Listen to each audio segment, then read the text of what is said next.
It's a one-way trip.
Let's go up. Next stop, Rahitra.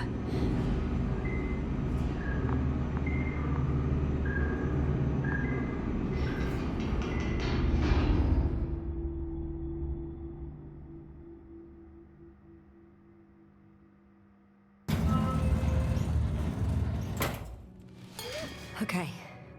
Not quite at the bridge yet, but I'm getting closer.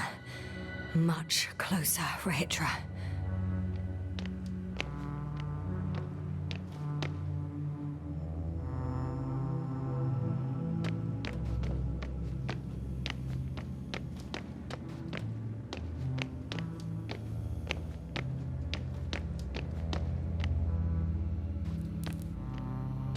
It must be the medical wing. Surprisingly, everything's still running. Was Rahitra here?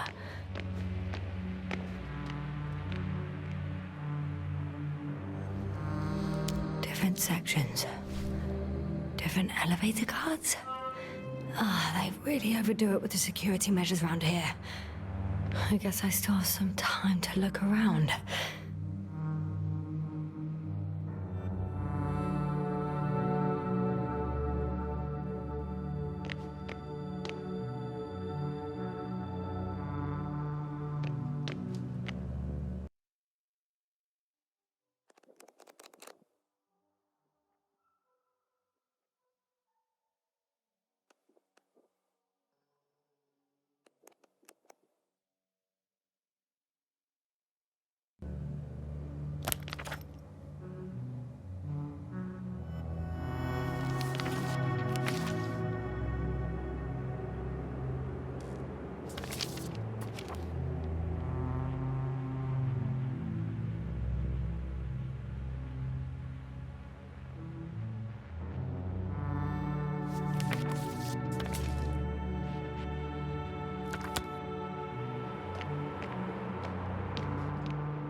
Someone tried to eat soap.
They considered even the most absurd forms of protection against a cloud.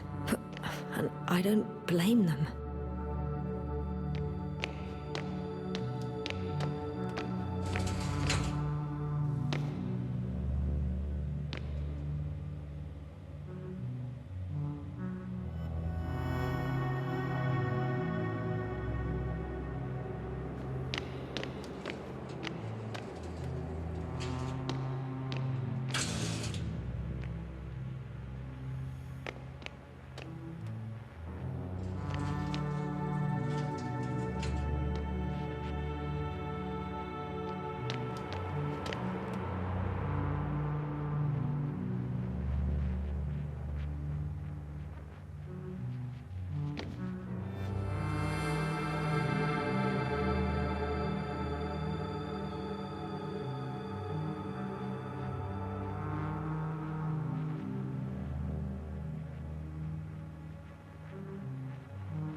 Huh.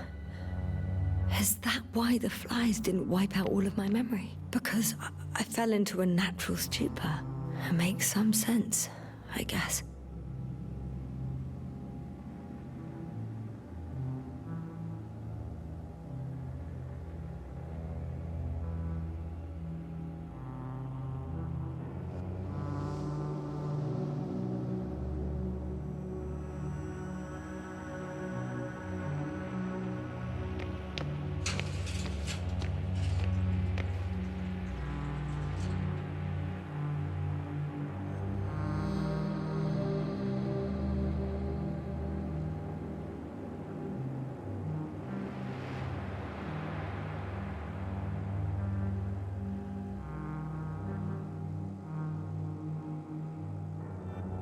So apparently there's hope.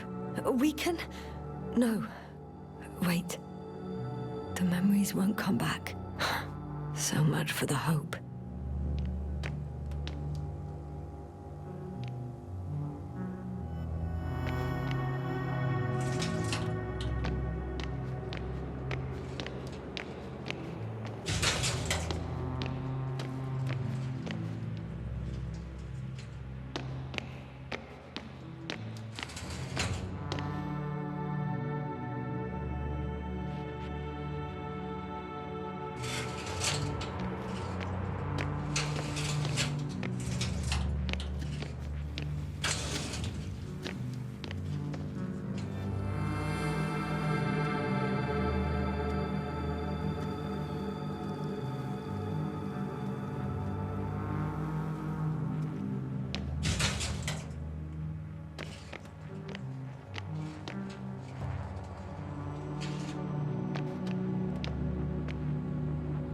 Rachel must have given them something to calm them down, as he did in the hideout.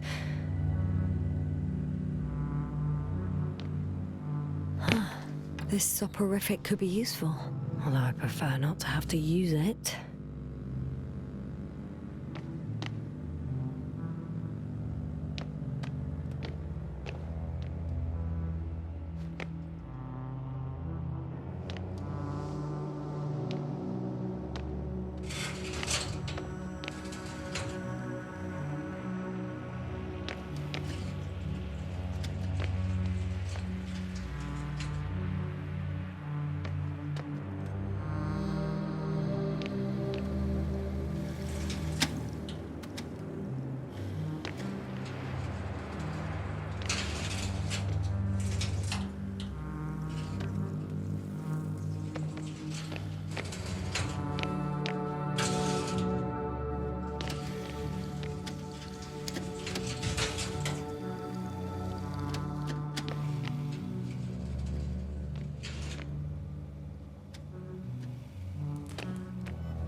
deliberately trying to slow me down? I didn't design these elevators, if that's what you're asking. No, that's not it.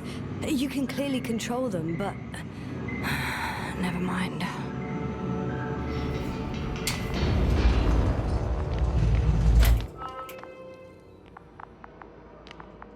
Dirac field, ready to activate.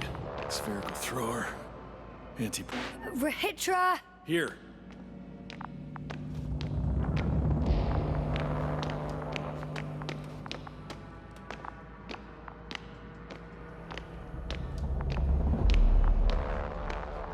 Yasna, are you there? What are you waiting for?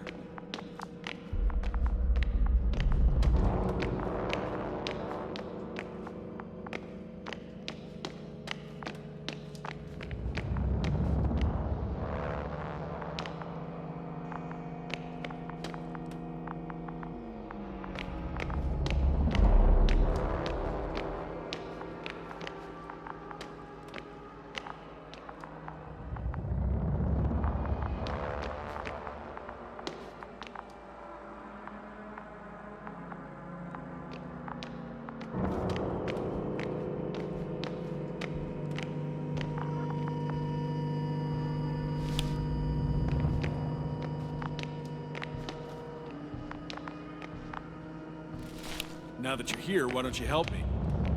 With what? With the probes. They're over the battlefield. I do have visuals from the Cyclops here, but I can't do everything on my own. Oh, wait. Activity's increasing. They're coming. Are you helping or not? Come on, Yasna. It's about to start. I can't wait any longer.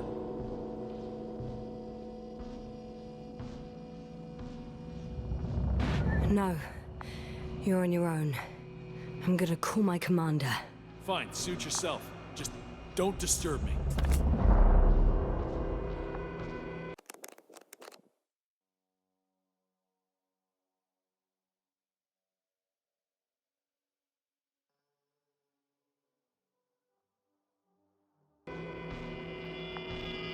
Where can I find...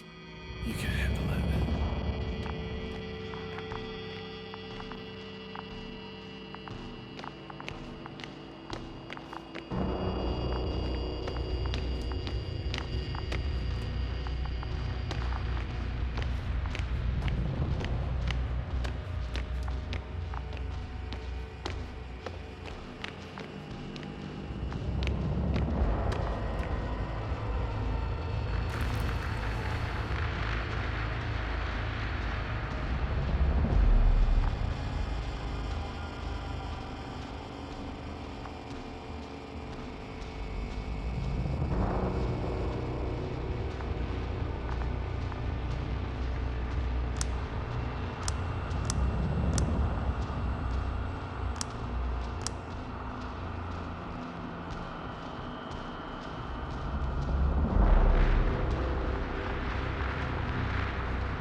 Astrogator Novick speaking. The Icy Dragonfly Unit Commander. Condor, are you there? Astrogator, it's me. I made it to the Condor's bridge. What about Rahitra? He's here with me. Has it slowed down at all? On the contrary, there's gonna be direct conflict. Any moment now. That's not good. May I suggest you... Did you hear that? Yes, yes. It's hard not to. What a fucking mess. I must check on him.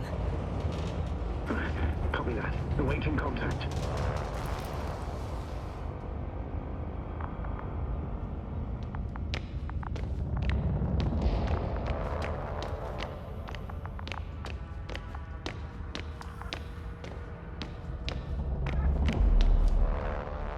Rahitra?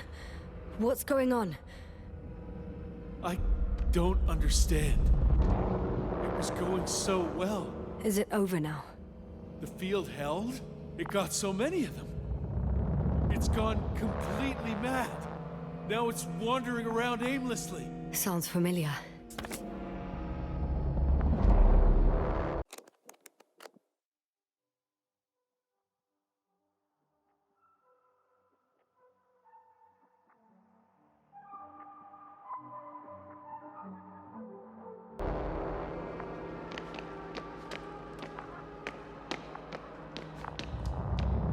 Listen, I connected with my astrogator.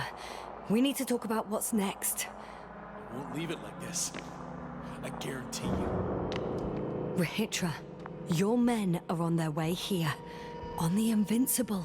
I've heard that before. Turns out it was true all along.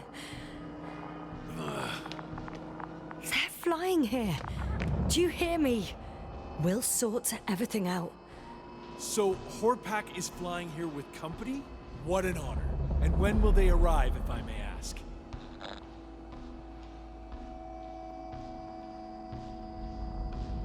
We anticipate they'll arrive in a few days. A few days?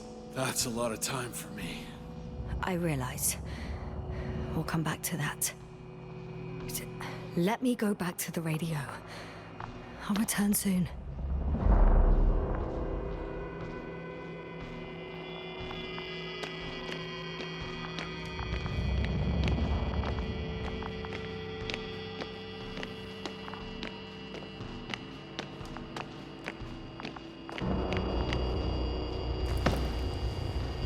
I'm back. The fight is over. Well, I think I know the outcome. I'm registering increased activity from the cloud. Yes. A complete fiasco. This was to be expected. You didn't expect the attack to succeed, did you? If you had seen Rahitra, it was like all the energy had drained out of him. Maybe that's a good thing. Should cool his impulsiveness, right? I guess so. Do you think he's finally ready to talk? I'd like to talk to him.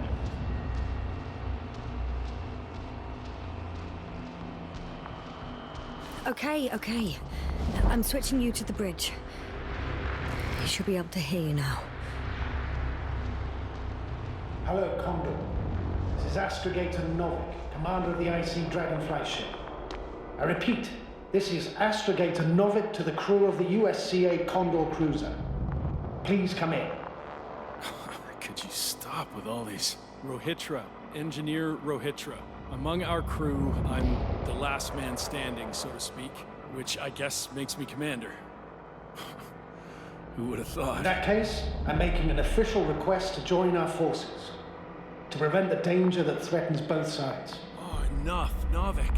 That's enough. I agree, officially, and all that jazz. We're already taking steps to eliminate the threat. So far, however, your crew has not been cooperative. Anyway, we stopped playing defense and took the fight to them. The Cloud suffered significant losses. As a counterattack, though, it disrupted our communications. Playing defense sounds a lot better than we're getting our asses kicked. Doctor, not now, please. No, it's true. Fighting against the Cloud is exceptionally difficult. But any opponent can be defeated. All it takes is the right tool. Meaning what exactly? Let me remind you that we're dealing with a dispersed entity whose technological prowess is still unknown. And it has so far destabilized every machine sent its way. Even the most specialized ones. That's why I'll keep it simple this time. No electro brains, no memory, only pure energy. You still haven't answered me, Rahitra. What?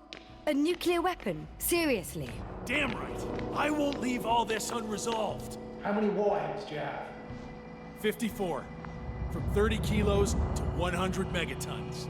Oh. That's quite an arsenal. Over the top, I'd say. We really do have enough power. That's an understatement, Doctor. An amount of energy could rip the planet to pieces. I'm not an idiot. I won't send everything at once. I'm preparing 8 smaller warheads. To start with. And then?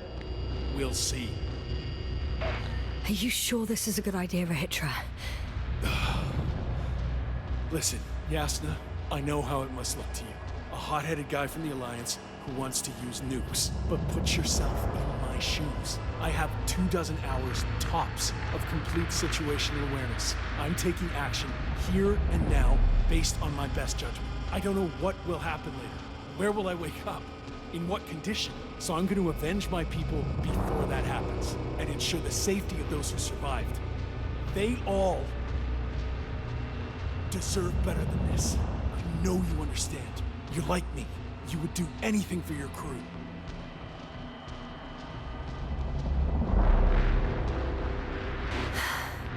I understand how you feel.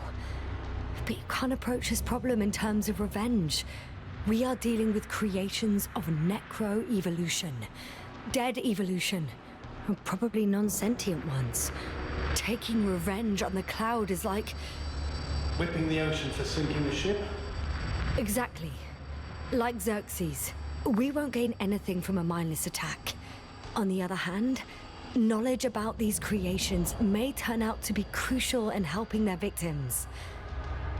In helping you, Rahitra. My memory, you could... It's possible. Well, thank you. What for?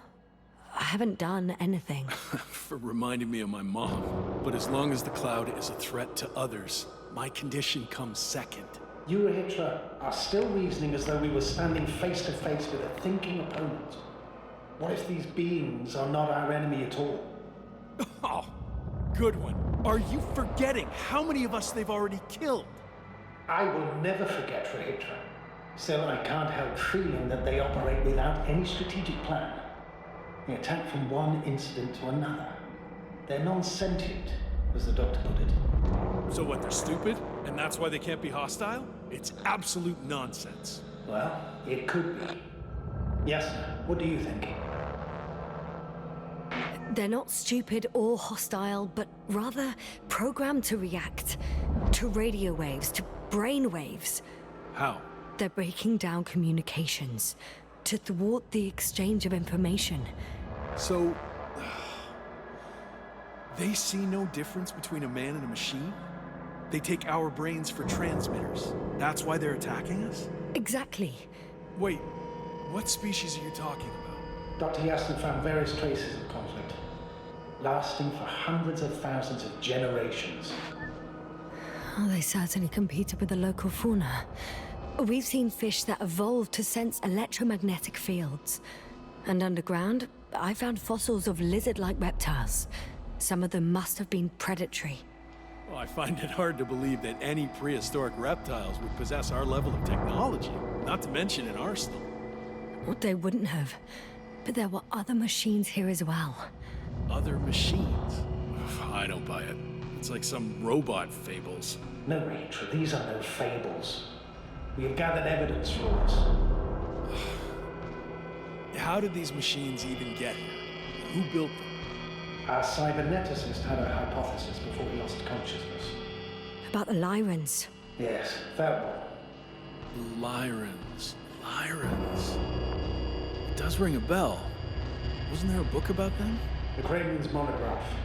According to his notes, before the explosion of Zeta Lyra, the sixth planet of the system was inhabited by intelligent beings. Let's say their scout ship landed here and that a disaster occurred. Some kind of reactor explosion, chain reaction. Suffice to say, the wreckage that landed on Regis 3 had no living beings on board. Only the machine survived. And then what? They started bashing in each other's tin heads? Doesn't make much sense to me. Machines don't have emotion. They don't argue. First things first. Millions of years ago, some highly advanced race sent machines to Regis 3. And these were specialized homeostatic mechanisms, left with no one to command them. As an engineer, you know well how it is. A robot does what it needs to do, whether it serves someone or not. At first, they probably just repaired themselves, or built a home for their dead masters. Until something forced them to change. Exactly. Certain types of predator eat anything that moves. So I'm betting they were attacked by local fauna. The key was that these machines had the ability to produce others as needed. To combat, say, flying reptiles, they started producing flying machines. That still doesn't explain why they started fighting among themselves. Since they already defeated the living organisms, why keep producing themselves? It makes no sense. What is a guiding principle of a homeostat? To survive. Apparently the machines pose a threat to one another. They use the same source of energy to function. A common, finite resource. Okay, but why did some flies survive this? Not something bigger and better. The way I see it, they were better. The best. In necroevolution, the bots that used up the fewest resources won. So they miniaturized, or became sedentary. The former process gave rise to the cloud. The latter started this bizarre genre of metal structures, resembling vegetation, which formed the city. And they're still growing? No. They lost the fight for survival, and now they're just rusting remnants. Only one form survived. The flying microbots that conquered all land areas on Regis 3. So these flies were just the best adapted. To the conditions of this planet? Yes, that's how it works. So, to summarize, some alien race sent advanced robots to Regis 3. The local dinosaur-like monsters tried to eat them, so the robots produced other robots, which produced more and more robots, until they fell victim to their own overproduction. After a number of iterations and wars for resources, they spat out the murderous cloud, which took over the planet. Indeed. To put it simply. For me, the matter is perfectly clear. It makes no sense to bomb these creatures. I'll even say it's a greater danger to us than to them. But how else do you imagine defeating the cloud? Well, that's the thing. I don't.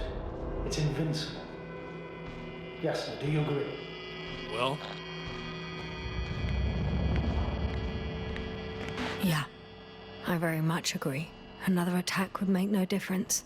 Just a few flies are enough for the cloud to regenerate. what if we destroy their nests? No, Ritra. Unless we want to destroy the entire planet, it's impossible to eliminate them all.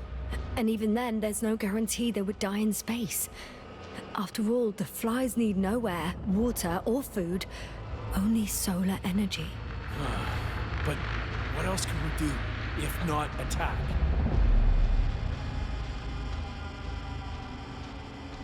We can leave this place and never come back. How so? Your commander will swoop down from orbit and pick us up? Or do you have an extra ship up your sleeve? I'm afraid none of these. I was thinking about a saucer, or some other vehicle from the Condor. Don't count on it, Yasna. It's a miracle we arrived on that wreck of a saucer. Nothing else flies around here, I checked. Huh. Done. Warheads are armed. One more press of a button, and there'll be no turning back.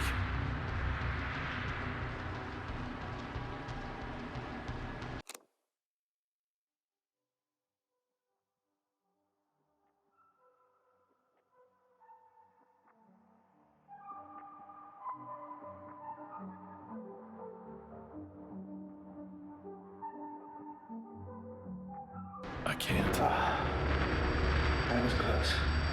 I'm suspending all actions leading to conflict. But what should I do now? We no longer have any landers. So I hate to say it, but I can't help you. I'd prefer to fly away from here. Go back home. I'm sorry, Yasna. If only I could switch places with you. I know. I need to check on my people. Good talk, Navik. Likewise, Rachel. Join me whenever you can. No rush. Yeah, thanks. So, he's gone. Doctor. Yasna, it was truly an honor. I'm having a hard time finding the right words. I know I couldn't keep my mouth shut. Sometimes. But that doesn't change the fact that I'm extremely grateful to you. You could have flown away so many times, yet you stayed with me until the end. Thank you. You shouldn't thank me. It was my bounden duty as commander. My only regret is that I couldn't do more. And that some decisions... Please don't blame yourself anymore. There's no point. Now Koval needs you. Understood? Yes, Mom. Have a safe journey, Navik. Thank you, Yasna. And... see you soon. Over and out.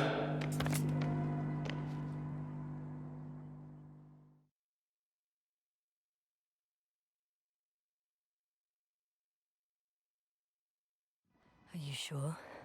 Yeah. You look... Like shit. I know. really tired. That's what I meant to say. Because you're trying to be polite. The undeniable truth is, I look and feel like shit. Will you close it for me?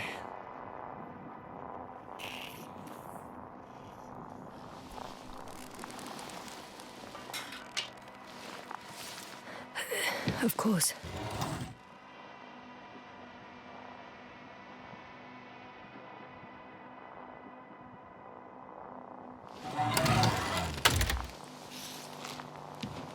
Support and stimulants will help you.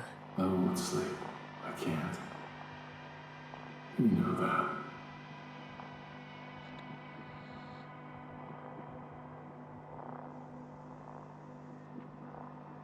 I have to endure somehow.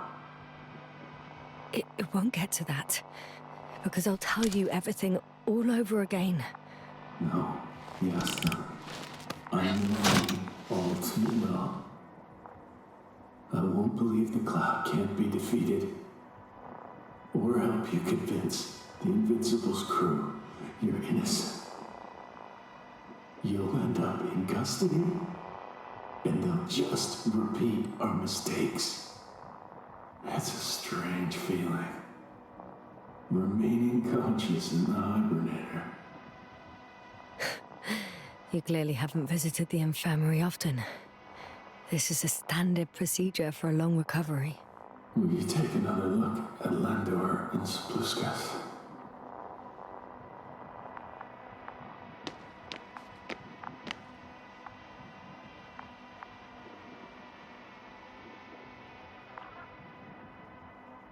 I'm doing it now. Don't worry. Thanks. Are you still wondering whether to go to the nest? This is probably your last chance. If you want to make it before the Invincible arrives, it would be good to have you here. When they come, the journey there and back will take you about 12 hours. I've been thinking about it for a while. And it's something I just have to do. I might be the only person who can make contact. To understand. I know. But you will come back, won't you? I intend to.